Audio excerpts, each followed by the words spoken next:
Hello friends, today we will be discussing about one other interesting topic, so that is visual field defect.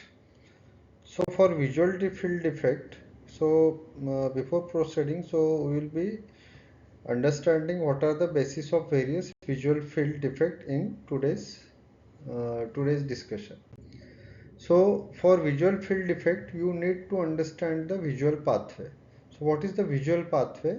So that will be our focus now. So here, whenever you are drawing diagram, initially, especially CNS, everything you have to divide page in two halves. So similarly, I have drawn a midline. So this is retina, nose.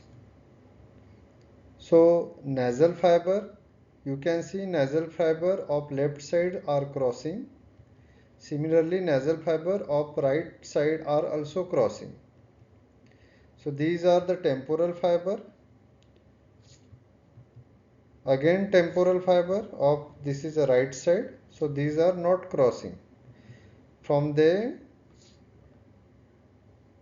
here from retina, this structure is optic nerve, then optic chiasma, then optic tract, and optic tract is followed by other structure, that is lateral geniculate body. From lateral geniculate body, then optic radiation will arise. So here I have drawn 4 radiation on both sides, and they are ultimately reaching to visual cortex. So this is a visual pathway. Just to revise, so R retina, this is optic nerve, optic chiasma, optic tract, lateral geniculate body, and these all are optic radiation. So this is a right side and this is a left side. So I am just drawing a visual field. So visual field you have to draw in a circular fashion. So here I have drawn right side and left side. One thing you need to remember, that temporal side will carry fiber of opposites, that is nasal field.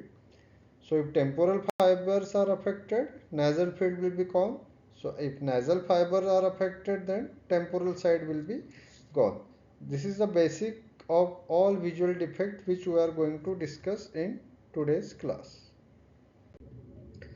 So first of all, we will be discussing what is happening. One of the very simple defect, if optic nerve is lesion is occurring. So here right side optic nerve is damaged. So in this case, you are going to get a complete anopia. Right side there will be anopia will be there. That means we will not be able to see. We will not be able to see. Patient will not be able to see with the right eye. Now that was very simple defect. Now we will be discussing how bitemporal heteronymous hemianopia. So bitemporal means temporal side of both visual field. Heteronymous means it is not one side will be right and one side will be left, or vice versa. Hemi means half. So that is why bitemporal heteronymous hemianopia. So how this defect can be produced? So here see I have drawn one lesion defect here. So here nasal fiber, just see crossed, these fiber are cut.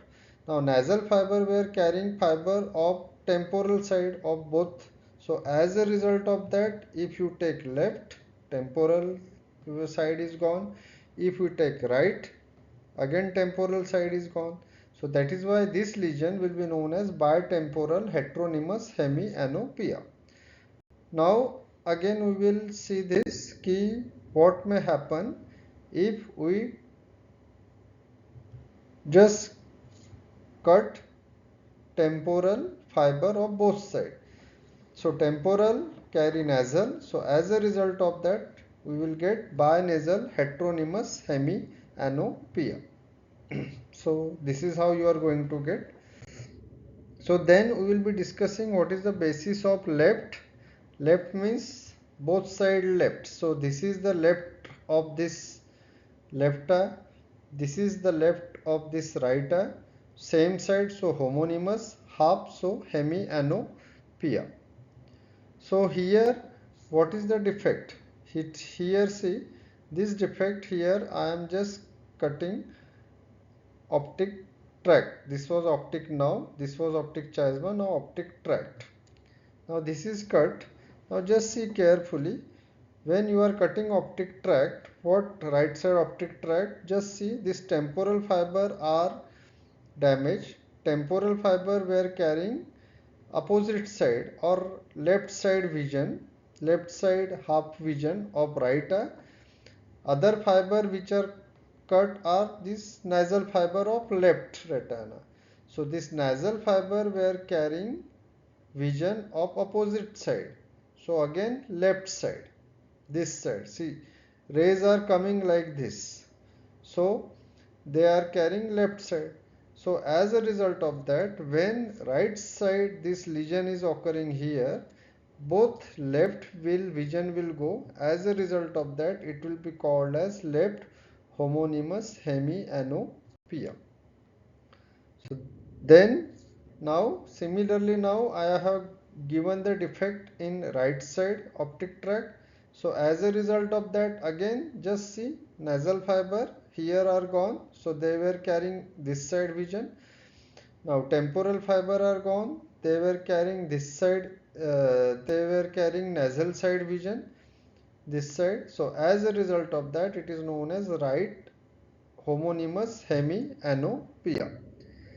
Now we will proceed further. Now we are going to optic radiation. Just see, just now we have discussed about optic tract. Now we are discussing optic radiation. Both lesions are going to be almost same.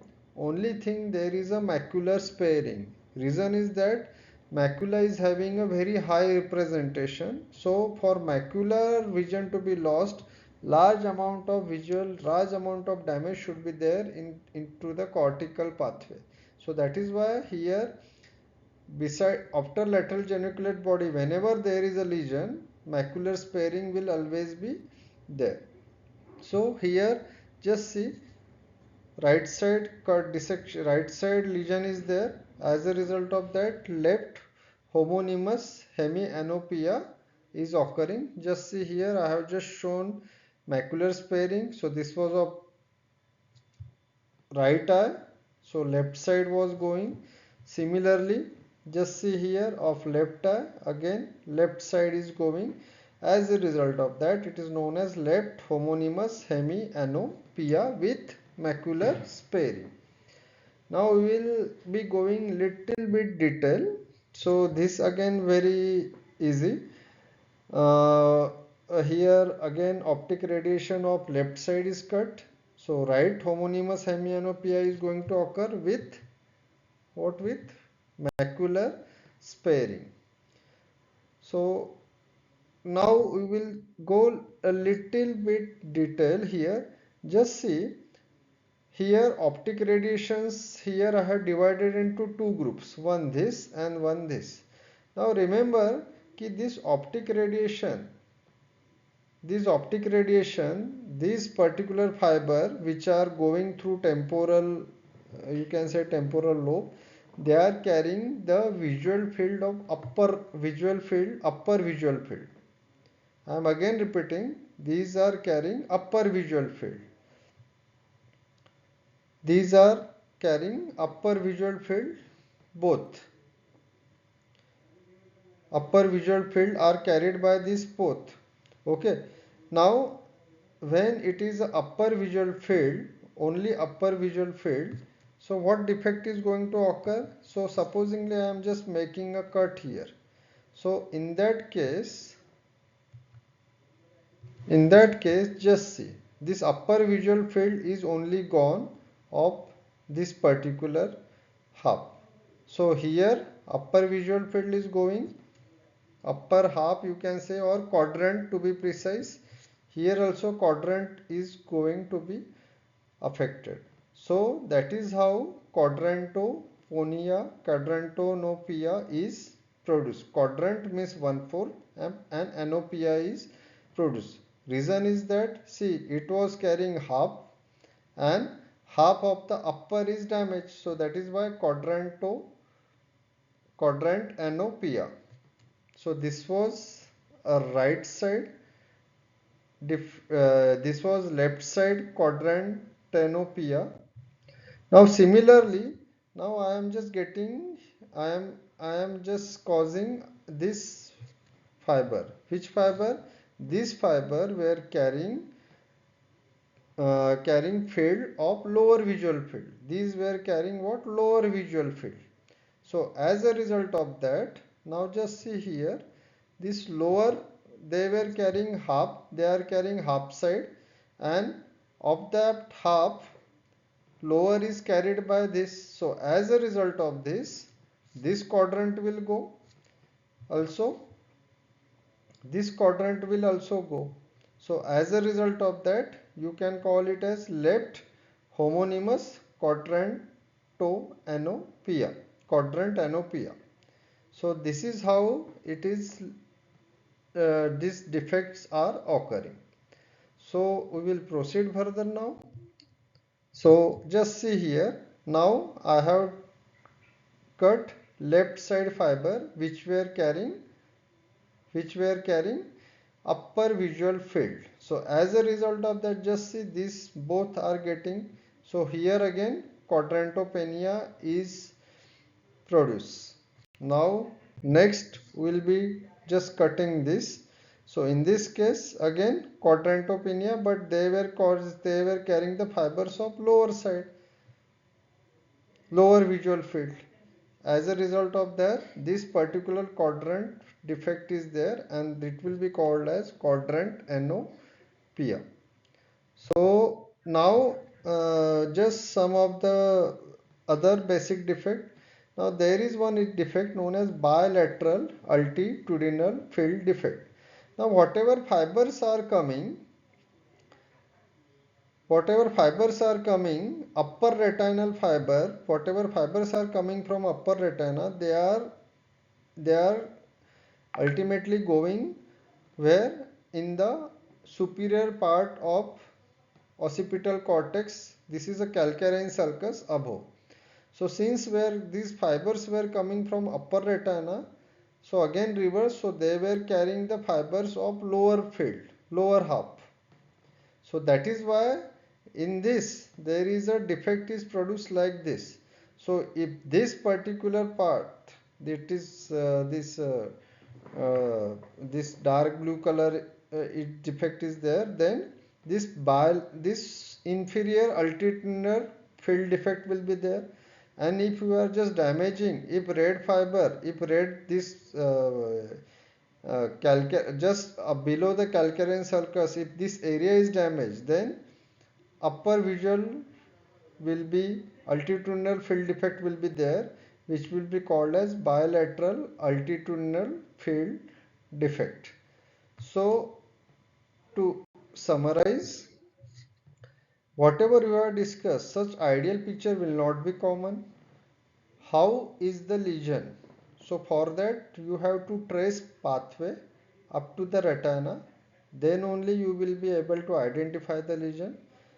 And once visual pathway has reached the cortex, macular sparing will be observed since macular representation is more. So with this, I hope you have understood this visual field defect. Thank you. Thank you.